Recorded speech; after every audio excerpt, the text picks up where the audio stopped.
대사관님 저 왔어요. Oh, you're here. 뭐 하고 있었어요? I was just looking for diplomatic news and updates. 그래요? 그래서 뭐 좀 찾으셨어요? 뭔가 우리 섭외에 도움이 될 만한 게 좀 있으면 좋겠는데. Of course. 찾았다고요? Yes. 뭔데요? A South Korean embassy will be opening in Zambia this year.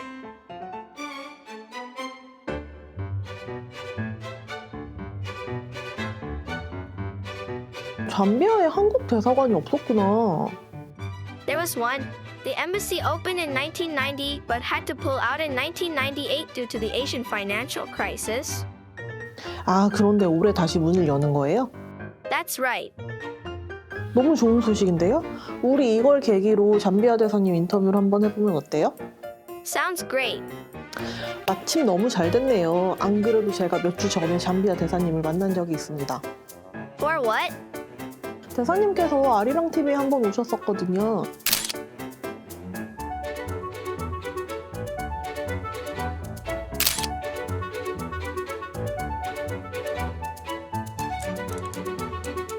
안 그래도 섭외 한번 해보려고 했는데 잘 됐다. 제가 먼저 연락 한번 해볼게요.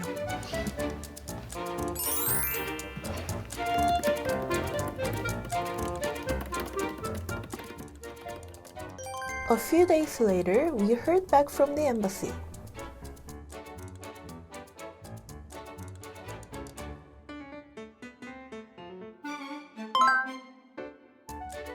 안녕하세요 여러분, 대사관 전문 PD 나누리입니다. 오늘 저희가 다리가 되어 한국과 연결해 볼 국가는 바로 잠비아입니다. 잠비아 대사관은 여기 이 대사관 전문 길에 위치해 있어요. 이곳에 대사관이 많아서 제가 이곳을 저 혼자 대사관 전문 길이라고 부릅니다. 저는 대사관 전문 PD고 여기는 대사관 전문 길이에요. 전 뭐라고요? 대사관 전문 PD. 여기는? 대사관 전문 길. This street is called 창문로. It is located near Itaewon in Yongsan-gu, Seoul. As you can see, there are many embassies located here. 잠비아는 이제 아프리카 대륙에 위치해 있는 나라잖아요. 그런데 이제 한국인으로서 아프리카 대륙은 약간 좀 지리적으로도 멀리 떨어져 있고 좀 쉽게 갈 수 있는 국가는 아니잖아요. 뭔가 약간 아프리카에 가려면 큰 마음을 먹고 가야 할 것 같은 느낌? There is a reason why I feel this way. Most African cities are 12,000 kilometers away from Seoul. And Ethiopia is the only country that operates direct flights between Korea and Africa. 그런데 제가 오늘 그 편견을 한번 깨보도록 하겠습니다, 여러분. 잠비아와 한국의 이렇게 멀었던 거리를 제가 한번 요 정도로 좁혀보도록 하겠습니다, 여러분. 그러면 저와 함께 대사관으로 가보실까요? 가시죠!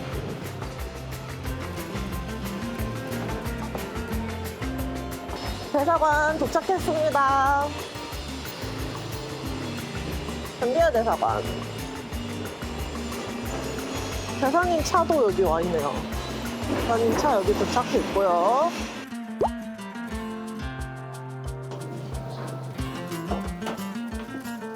여기가 대사님 진무실입니다. Oh, please come in, see. Ambassador? Hi. Oh, hi, how are you?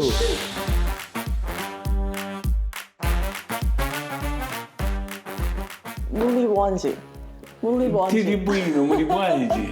Welcome. Thank you for inviting me. Yeah. But this is not our first time meeting, right? We met like 2 weeks ago We in met, Arirang yes. TV, right? We visited your studios.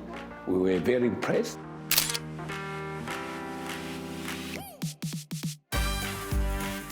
And you say 감사합니다. Yeah. To say thank you, we say 지코모 also for 지코모. your visit to our embassy. 지꺼워. 지코모. 지꺼워. 지코모, thank you very much. Yeah. 잠시만요. 본격적으로 인터뷰를 시작하기 전에 잠비아란 나라에 대해 좀 알아볼까요? 톡톡님, 잠비아에 대해 소개해 주세요. 준비되셨죠?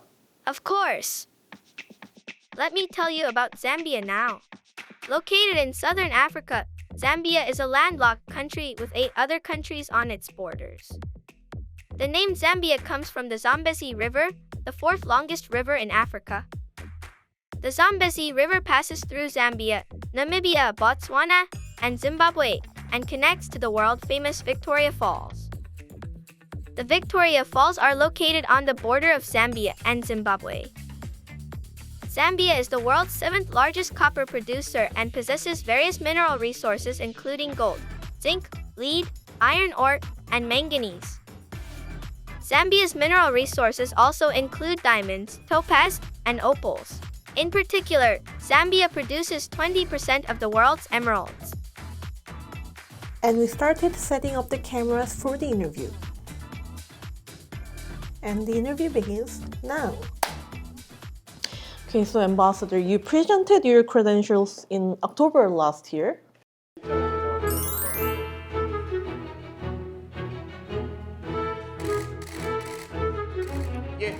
So how does it feel to be posted to Korea? Very exciting. You have a very interesting country, very organized. Korea is one of the cleanest cities in the world. I've personally been around. I've been to various continents and various capitals in the world, but Korea stands out. Korea is special in terms of also the people. Very warm, very nice and peaceful people. Perhaps that's what makes Korea interesting for me. So how is Korea known in Zambia? Very little is known about Korea in Zambia, and vice versa. One of the things this mission is doing is to market Zambia vigorously. The reasons are so simple.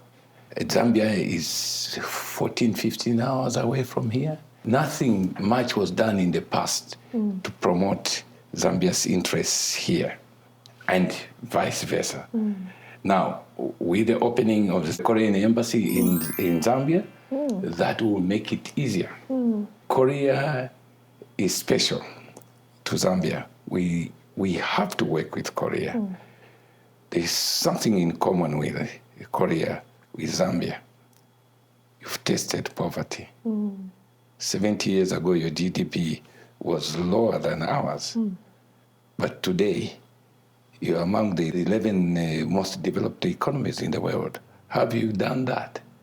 Our interest is to learn how you've managed to exit from poverty over a period of 70 years.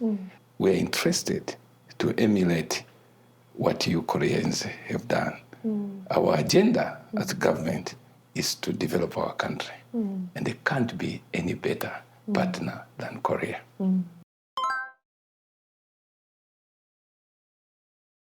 Zambia established diplomatic relations with North Korea in 1969, but did not establish ties with South Korea for a long time. Although the two countries did not have official diplomatic ties, exchanges continued steadily. In 1964, South Korea sent a congratulatory message for Zambia's independence, acknowledging it as a state. In 1984, the Korean government suggested to provide $500,000 worth of annual aid to Zambia through the African Development Bank, or AFDB. In 1986, Zambia announced the establishment of commercial relations with Korea and decided to issue entry visas to Korean business people. In 1988, Zambia participated in the Seoul Olympics, and 2 years later, it established diplomatic relations with South Korea. In 1991, South Korea opened its embassy in Zambia. 1996 saw a notable incident when North Korea's third secretary at its embassy in Zambia, Hyun Sung-il, asked for asylum along with his wife at the South Korean embassy in Zambia and defected. Korea, which experienced the Asian financial crisis in 1997, withdrew its embassy in Zambia the following year. And to this day, the South Korean ambassador to Zimbabwe serves concurrently as the ambassador to Zambia. The Korean Ministry of Foreign Affairs plans to establish a new embassy in Zambia in 2024. Meanwhile, the Zambian embassy in South Korea opened in 2014. And you just mentioned that South Korean embassy will be established in Zambia this year, right? Yes, So why this year? Was there any particular reason? very good question. You know that the relations between Africa and Korea go back as far back as 1950 during the Korean War.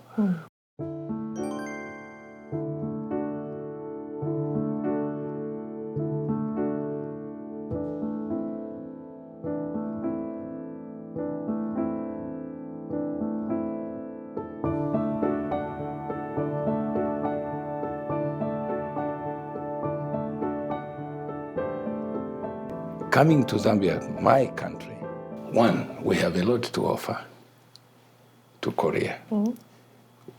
One of our major advantages is we have abundant mineral resources. And I'll be specific. We're talking about copper, cobalt, nickel. Quick fact, Zambia is rich in minerals.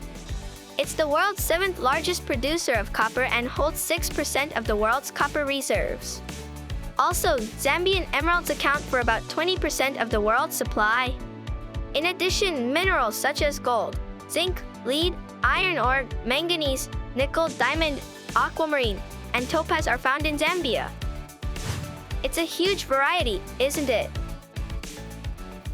Zambia, also in terms of why we want to work closely with Korea, in the investment area, manufacturing opportunities are there. And you know the economy of Korea mainly depends on manufacturing. This is one of the reasons why Korea has developed. We offer also in the mining industry, like I earlier mentioned, the minerals that we offer. So one of the reasons why we want to open an embassy in Zambia is, first of all, to make it easier to do business between the two countries. Why we want to encourage investment in Zambia. Zambia is the safest investment destination in Africa. One, because of the resources that I alluded to. Two, we have abundant land. Three, our biggest asset are the people of Zambia. Wonderful people. I mentioned about being the safest destination. You know, democracy is related in a way to investment. You cannot go to a country and invest where there's no peace. My country, the last 33 years that it has been democratic, it has elected 7 different presidents from 4 different political parties, and the transitions have been very peaceful. You go around Africa, there have been elections, you hear a lot. And that's where Zambia and Korea relate. You have a very good democratic system here, electoral process like we have. That's the other reason why we find Korea a very good partner to us. It's surrounded by 8 other countries. So when you invest in Zambia, you're investing actually in 8 other countries. Could trade between those countries. We have a bridge, by the way, which was built by a company, a Korean company, which connects it connects 3 countries. So those are the things that makes my country special, and I think that we must work very hard, both of us. Then there are also the issue of tourism, energy, education, information technology, all those. That is why we wanted to open an embassy in Zambia to make it easier for us to collaborate in those sectors. Thank you. So speaking of investment, how is the current status of Korean investment to Zambia? I would tell you what, very negligible. Korea and Zambia have continued to develop their relationship in the economic field. The Economic and Technology Cooperation Agreement between the two sides entered into force in 2015, while the next year they also signed an agreement on loans from Korea's Economic Development Cooperation Fund, or EDCF. Bilateral trade volume exceeded $600 million in 2007, but then continued to fluctuate, falling to below $100 million in 2022 and 2023.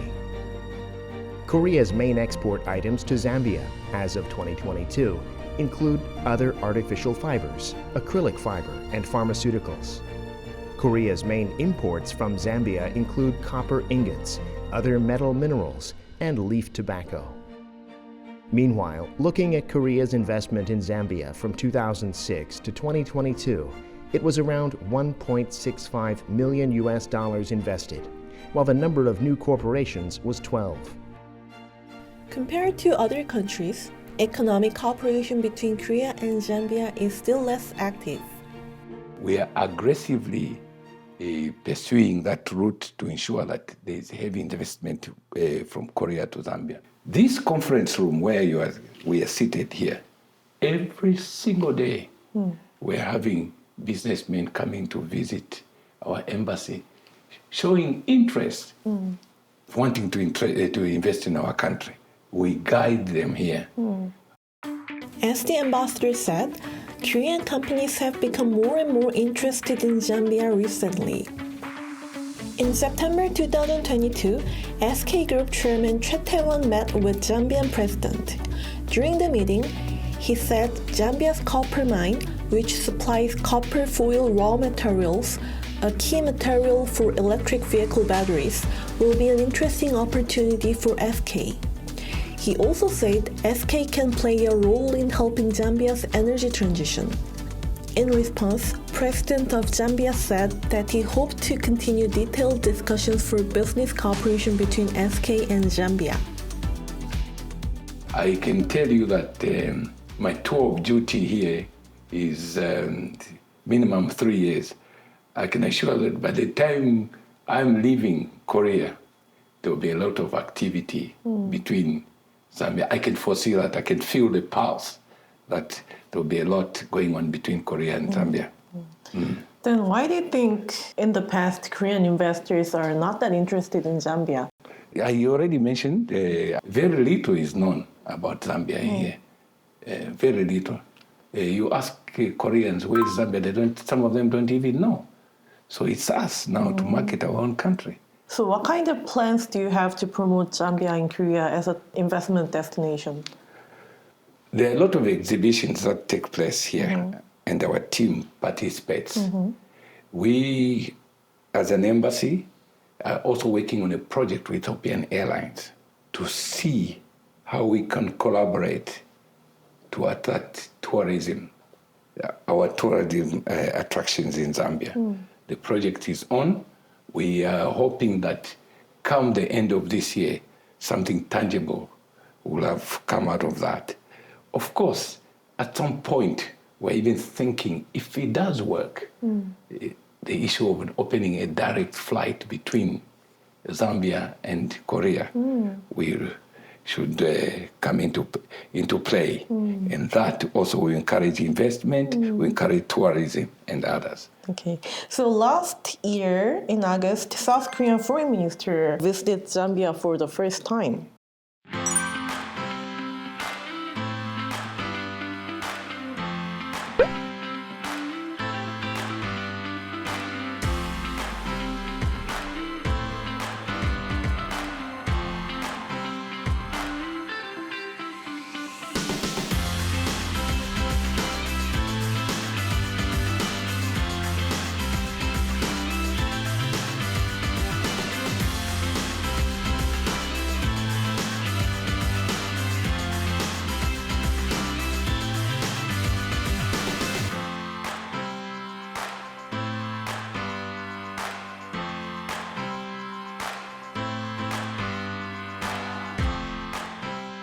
Again, the issue of strengthening bilateral relations between the two countries, very, very important. I think that was significant in those discussions.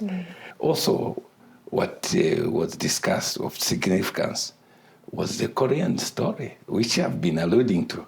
How have you reached where you are? Those are issues that were raised. Then there are also other matters that were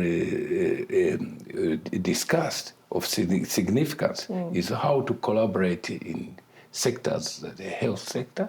Health sector. Yes, health sector, which is very improved.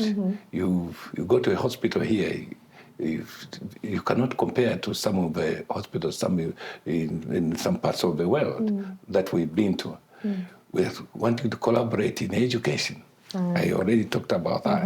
We want to collaborate in agriculture, mechanization. We want to collaborate in energy. For instance, you have this Saemaul concept, village concept, which has made Korea what it is today.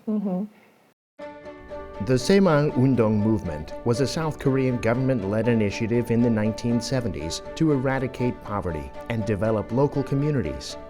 The movement achieved economic growth, boosted incomes, and balanced development between regions. It also had a direct and indirect impact on social development, such as demographic changes, expanded production infrastructure, and better housing and living conditions.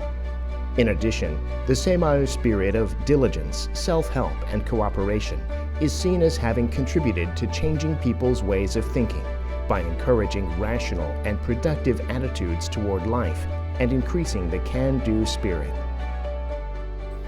Most of parts of Zambia are still rural, which need to be developed. We need to encourage our people not to leave the rural areas, to come into the urban areas. They stay there so that also they can develop. So one of the reasons we want to emulate is how have you managed to manage or get the Saemaul concept, village concept work to the advantage of the economy of it. So that is one other region that we would like to cooperate in. So are we now cooperating regarding the Saemaulundong, the new village movement? Yes, there is a pilot project. Pilot project? Yes, in Zambia, in Chikankata, in the southern part of Zambia.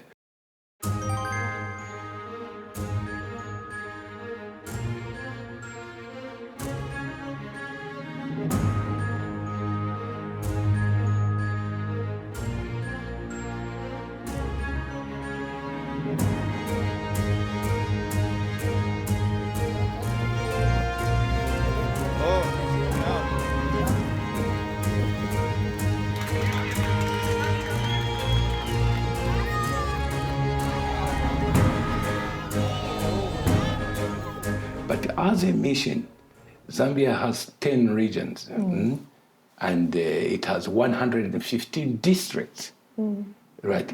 And 70% of our people are subsistence farmers, they're peasant farmers, they all live in the area. So the concept of the Saemaulundong will work very well in terms of improving the economy of our country, like it has done here in your country. So was the pilot project successful? Well, so far, yes, from what we're getting, is successful. But what we need to do now is to try and add another component to it, because it is the Saemaulundong project is dealing with the improvement of housing, improvement of infrastructure like roads, maybe schools, storage facilities, little factories for people to add value to what they're producing. But one thing with this mission has come to discover is that there isn't the add energy factor in. We thought it is important to introduce the renewable energy factor. So we're talking to some companies here that are involved in renewable energy. You know, in our country now, education, like yourselves here, our government has made it policy that every Zambian child, just from the age of 3, they must go to school. And the education is 100% subsidized. So by law, you have to take the child to school. But if in the rural areas there's no power, and most of Zambia's power is dependent on hydro. I already mentioned that we have the largest water body. But if there's no rain, rain shuts out. With this climate change, If there's no rain, what happens? You have sun. That's the opposite. From the sun, you extract solar energy. So that's one thing we want to promote, especially in the Saemaul project. So if we can marry the two, then it would go a long way to improve our economy. But that requires, again, Korean technology, which you have. And this year, the first Korea-Africa Summit will be held in Korea. That's right. The 2024 Korea-Africa Summit will be held in June this year for the first time.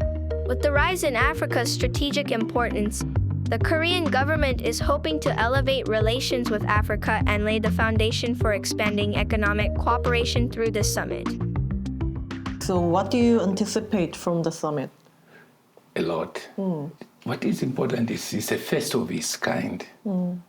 And on our part, we were very interested in that. In fact, preparations are in place right now between ourselves. There are 20 ambassadors, African ambassadors resident here in Seoul. We meet every month, and the issue is the Korea-Africa Summit. The benefits to Africa, the benefits to Korea. It will strengthen bilateral relations between the continent and ourselves. And of course, when I talk about Africa, I always be biased towards my own country. So we will have our heads of states coming here. For Zambia, in principle, our president, in principle, we haven't got yet a confirmation, but in principle, we may have our head of state visiting or attending the Korea-Africa Summit, which is very, very important to us. Why do you think Korea is now more focused on Africa? I think we respect that. Your relations with America have been very strong over years, but you have to cast your net wider. Africa is a fast-growing economy. In fact, it's the fastest growing economy in the world. So with all that you have to bring to the table, really, that is why Korea should invest in Africa tremendously, because the potential is vast. You have to look for a market. There is now the Africa free trade area, which can use to take advantage of to do trade between Korea and Africa, more so Zambia. So what would you say, like one goal that you'd like to achieve here as an ambassador? I'd love the president of this beautiful country, while I'm still here, to visit my country and see for himself what Zambia has to offer. Two, the very things that I've mentioned earlier that Zambia has to offer, I would like them to be actualized. We cannot be sitting here and having meetings, then nothing comes out of it. So we love Koreans to get into Zambia, take advantage of it, invest in Zambia. If that was to happen, I would be the happiest person as ambassador here. Thank you. Thank you. Through the interview with the ambassador, I learned that there are many areas for Korea and Zambia to cooperate in. I also thought that by working together, we could bring out the potential of each country and become win-win partners. What did you think? I hope you learned a lot of new things you didn't previously know about Zambia and Korea-Zambia relations through this episode of Diplomat Talks. And I would like to thank you for coming to interview me because the media, you the media, are the ones that disseminate information to your citizenry here. And I'm sure through this program, Koreans, I hope, will have learned something, and we should continue interacting like this. I hope so. Thank you.